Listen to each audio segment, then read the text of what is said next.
حضرت سعد رضی اللہ تعالیٰ عنہ کے گھر پہ نبی پاک صلی اللہ علیہ وسلم تشریف لائے، دروازے پہ دستک دی، السلام علیکم کہا، دروازے پہ دستک دی، 3 مرتبہ حضرت سعد رضی اللہ تعالیٰ عنہ نے جواب نہیں دیا۔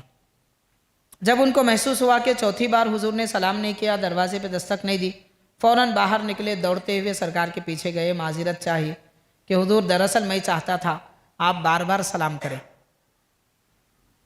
آپ سلام فرما رہے تھے، بار بار آپ سلام کریں، بس اس نیک امید میں میں نے دروازہ نہیں کھولا۔ مطلب صحابہ یہ چاہتے تھے حضور سلام کریں، معمولی بات ہے السلام علیکم کا مطلب کیا؟ تم پر سلامتی ہو، تم پر سلامتی ہو یعنی تم راحت میں رہو، چین میں رہو، بیماری تم کو نہ آئے، مصیبت تم کو نہ آئے، تمہارے ماں باپ سلامت رہیں، تم کو رزق ملتا رہے، جو بولیں سب آ گیا اس میں۔ اور پھر یہ حضور فرمائے، کتنے خوش نصیب تھے وہ صحابہ کرام جن کو سرکار سلام کرتے تھے ماشاءاللہ، اور کیسے ان کی پاک زندگیاں تھی، کیا راحتوں والی زندگیاں تھی، اور یہ نعمت آج بھی ہم کو ملتی ہے۔ اسی لیے تو درود مقرر کیا گیا، جو امت حضور کی خدمت میں درود پڑھتی ہے حضور اس کے درود کا جواب دیتے ہیں۔ پھر غور کیجئے، زندگی خوشحال بنانا ہے، صحابہ کرام کی جیسی تابناک زندگی اگر بنانا ہے، بار بار حضور کی خدمت میں درود پیش کرے۔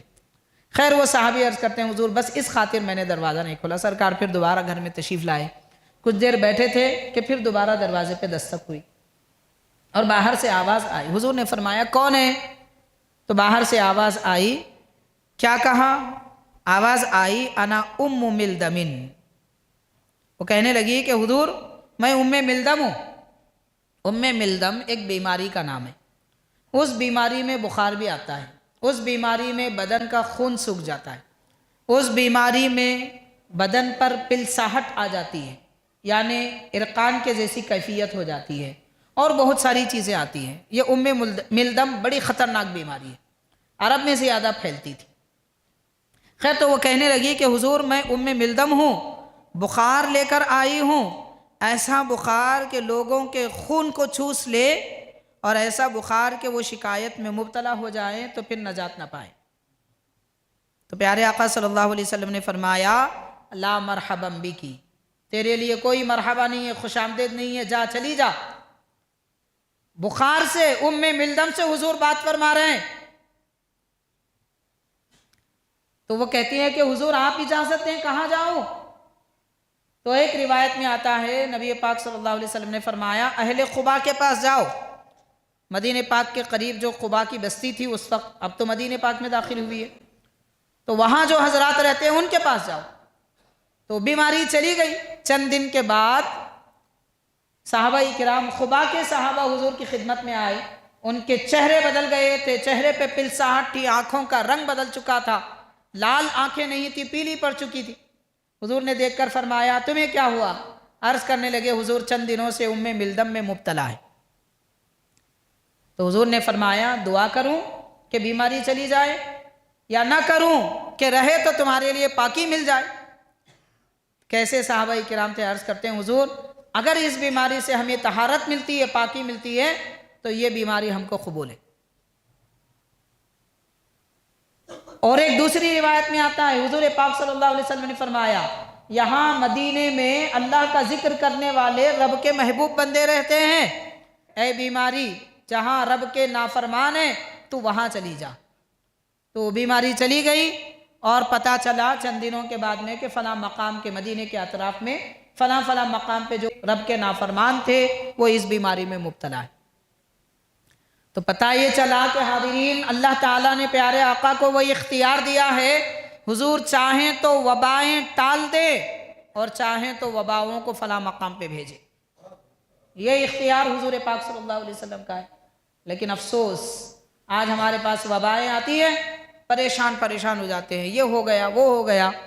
کبھی بیٹھ کے اللہ کے نبی کے دربار میں مانگے کہ حضور ہم بیماری میں مبتلا ہیں، دور کر دیجیے، آپ کے رب کا واسطہ، آپ کے پروردگار کا واسطہ، رب نے آپ کو یہ اختیار عطا فرمایا ہے، یہ قوت بخشی ہے۔ مانگنا چاہیے پیارے نبی صلی اللہ علیہ وسلم سے۔ اب لوگ کہتے ہیں نہیں مانگنا شرک ہے، کفر ہے، حرام ہے، فلاں ہے۔ بھائی وہ سب آپ کے لیے ہوگا، مسلمانوں کے لیے کچھ بھی نہیں ہے۔ جو مسلمان ہیں ان کے لیے نہ کفر ہے، نہ شرک ہے، نہ کچھ ہے، بلکہ حضور سے مانگنے کا حکم تو اللہ نے دیا، نبی سے مانگنے کا حکم تو خود نبی نے دیا۔ صحابہ کرام اپنی ساری زندگی میں نبی سے ہی مانگتے تھے، بیمار ہوئے حضور سے مانگے، پاؤں کی ہڈی ٹوٹ گئی حضور سے مانگے، تلوار ہاتھ میں نہیں ہے لڑنے کے لیے حضور سے مانگے، حضور نے ان کو ایک ٹہنی عطا فرمائی، تلوار بن گئی۔ ایک صحابی کی آنکھ نکل گئی، آئے حضور کی خدمت میں، سرکار نے آنکھ رکھ دی، جڑ گئی، زخم کا نشان تک باقی نہ رہا۔ یہ راز تو حضور سے، نبی پاک صلی اللہ علیہ وسلم سے صحابہ کرام مانگا کرتے تھے۔ اب ہم اتنا دور ہو کر زمانے کے اعتبار سے کیوں نہیں مانگتے؟ دیکھیے، شک کی بیماری کا کوئی علاج نہیں ہے۔ اب کوئی یہ سمجھے شرک ہوتا کی، کفر ہوتا کی، حرام ہوتا کی، بدعت ہوتی کی، تو بس یہ شک میں ہی رہ جائیں گے۔ یقین رکھیے، صحابہ کرام کی زندگیاں ہمارے سامنے 1 2 4 حدیثیں نہیں ہیں جناب، 4 حدیثیں اس طرح کی ملتی ہیں ہم کو، 4000 حدیثیں ملتی ہیں جس میں بتایا گیا ہے صحابہ کرام نبی سے کیا کیا مانگتے تھے اور حضور ان کی مصیبتیں کیسے کیسے دفع فرماتے تھے۔ بہرحال نبی کریم علیہ السلام معنوی اشیاء کو بھی دیکھ لیتے تھے۔ ایک بخار، ایک بیماری جس کی کوئی شکل و صورت نہیں ہوتی، آج تک ٹیکنالوجی اتنی ترقی کر چکی ہے کہ بیماری کی صورت نہ بنا سکی نہ دکھا سکی۔